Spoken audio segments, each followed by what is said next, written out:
무한한 잠재력을 개방하고 원하는 것들을 이루고 싶다면 제가 소개드리는 5가지 방법 중에 딱 한 가지만 정해서 실천하고 온전히 내 습관으로 길들여 보세요. 한 번에 다 하려고 하시면 절대 안 됩니다. 우리의 뇌는 여러 가지 일이 한 번에 들어오면 그것을 에너지를 많이 소모하는 일로 받아들이기 때문에 회피하게 만듭니다. 제가 소개드릴 방법은 미국 최고의 브레인 코치인 짐 퀵의 마지막 몰입에 나오는 내용들이 포함되어 있고 제가 실천하고 있는 방법들까지 추가로 넣어봤습니다. 저는 이 책을 읽은 게 2년이 좀 넘었는데요. 그동안 제가 완전히 습관들였으며 실제로 효과가 있는 내용들만 엑기스를 뽑아봤습니다. 바로 시작할게요. 첫 번째, 썩은 습관 리스트를 작성하라. 해야 할 것들의 리스트보다 하지 말아야 할 것들의 리스트가 더 중요할 때가 있습니다. 그리고 그것을 작성했다면 억지로 하지 않는 것이 아니라 새로운 습관들로 대체해야만 됩니다. 예시를 하나 들어드릴게요. 아침에 일어나서 무의식의 핸드폰을 먼저 확인하거나 잠들기 전에 핸드폰을 하고 잠드는 거. 정말 하지 말아야 되는 습관들 중 하나입니다. 이것을 리스트에 작성했다면 잘 지켜질까요? 아니요. 안 될 겁니다. 그 행위 자체가 에너지를 덜 씀에도 도파민을 손쉽게 분비시키기 때문에 생존에 유리한 행동이라고 뇌가 착각하고 있는 겁니다. 그러면 뇌는 계속 그 행위를 하게끔 유도한다는 거예요. 그렇기 때문에 이것을 바꾸려면 단 한 가지 방법밖에 없습니다. 주의 집중을 다른 데로 돌리는 것입니다. 우리의 뇌는 동시에 여러 가지 일을 하지 못하게끔 설계되어 있습니다. 그래서 그 행동들을 하기 전에, 그 생각이 들기 전에 다른 행위로 대체해야 돼요. 생각을 대체하는 것이 아니고요. 몸이 움직이고 행동으로 대체되어야 되는 것이 키포인트예요. 자, 아침에 일어나서 무의식의 핸드폰을 확인하기 전에 먼저 물 한 컵 가득 채워서 마십니다. 그리고 그 자리에서 기지개를 펴는 등 스트레칭을 가볍게 해주고요. 바로 양치를 하러 가면 됩니다. 그러면 고치고 싶은 행동들 대신에 다른 어떤 행동들로 대체가 되었기 때문에 그 행동을 유발하는 생각들 또한 점점 줄어들게 됩니다. 잠들기 전에 핸드폰을 한다면 이것도 마찬가지죠. 핸드폰 하는 장소에 책을 갖다 놓으세요. 그리고 30페이지, 50페이지 읽겠다고 정하지 마시고 딱 한 장만 읽으세요. 딱 한 장이요. 점점 습관이 되면 페이지가 자연스레 늘어날 겁니다. 두 번째, 책 읽는 습관을 들여라. 새로운 것을 배우거나 책을 읽으면 나이에 상관없이 새로운 신경회로가 만들어집니다. 신경가소성에 의해 뉴런의 경로가 형성된다는 건데요. 뇌의 능력이 발달되고 책을 읽지 않는 동안에도 뇌를 효율적으로 사용하게 됩니다. 나쁜 습관을 대체하는 가장 좋은 방법이기도 하죠. 그냥 단순히 책 읽으세요 라는 뻔한 말이 아니라 지금 바로 적용 가능한 책을 더 효율적으로 잘 읽는 방법에 대해서 소개해드리겠습니다. 우선 책 읽으면서 하지 말아야 되는 2가지 실수가 있습니다. 바로 속발음과 안구 회귀입니다. 마음속으로 책을 따라 읽는 것이 바로 속발음인데요. 독서 속도를 낮추고 집중력을 저해하는 가장 큰 요소가 됩니다. 제가 방금 말을 하지 않고 자막을 눈 깜짝할 동안만 보여드리고 바로 내려버렸는데요. 자막이 기억나시나요? 다시 한번 해볼게요. 무슨 말인지 이해가 되셨을까요? 우리의 두뇌의 언어 입력 체계는 시각 정보를 통해 굉장히 많은 단어를 이해할 수 있는 능력을 가지고 있습니다. 그런데 속으로 발음해가면서 책을 읽는다면 뇌의 능력을 과소평가하고 낭비하고 있는 겁니다. 책 읽을 때 습관적으로 속발음이 나온다면 속으로 등의 의미 없는 속발음을 하면서 문장을 눈으로 훑어가며 읽어보세요. 책 읽는 속도가 훨씬 빨라질 겁니다.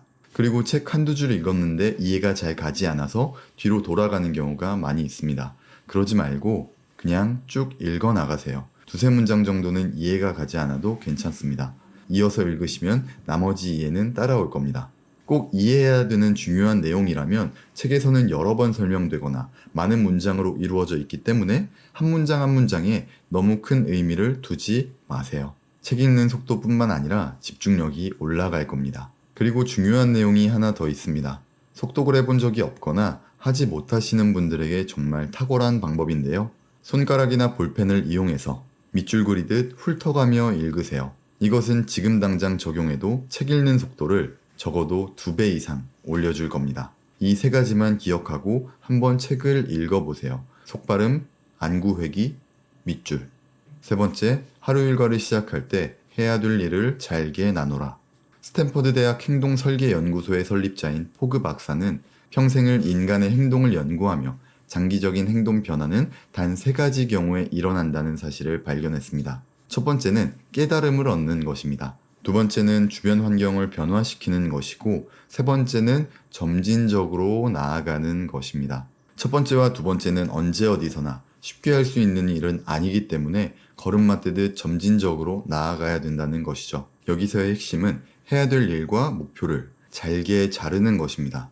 월간 계획표에 책 한 권 읽기라고 작성된 것과 일간 계획표에 하루에 책 10페이지씩 읽기를 작성해 놓은 것의 차이는 극명합니다. 계획해 놓은 것을 이룰 때마다 매일 성취감을 맛볼 수 있습니다. 그렇게 행동을 유발시키기 더 쉬워지며 목표에 더 가까워지게 만들어줍니다. 하루 일과 시작 전 모닝 루틴이 있다면 모닝 루틴 완수의 하나의 계획이 아니라 그 행동들을 잘게 쪼개서 플래너에 모두 적어두는 겁니다.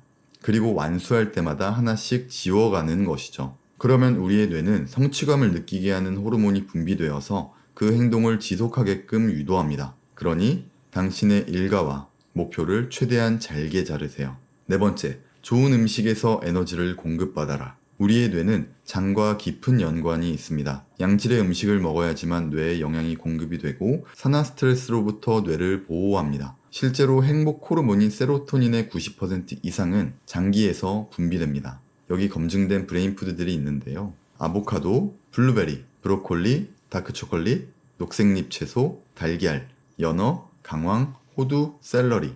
삼시세끼를 모두 브레인푸드와 건강식으로 채울 수는 없지만 하루에 한 번씩이라도 이 음식들을 섭취해보세요. 참고로 샐러리 주스를 치유 목적으로 드시는 경우에는 달걀은 함께 섭취하는 것을 권장하지는 않습니다. 먹는 것, 우리 생각보다 더더욱 중요합니다. 다섯 번째, 집중이 되지 않는다면 하던 것을 잠시 멈춰라. 우리의 집중이 방해받는 가장 큰 요인은 바로 잡생각과 집착, 불안 등등이 있습니다. 예를 들어 배가 고프면 집중이 안 되겠죠.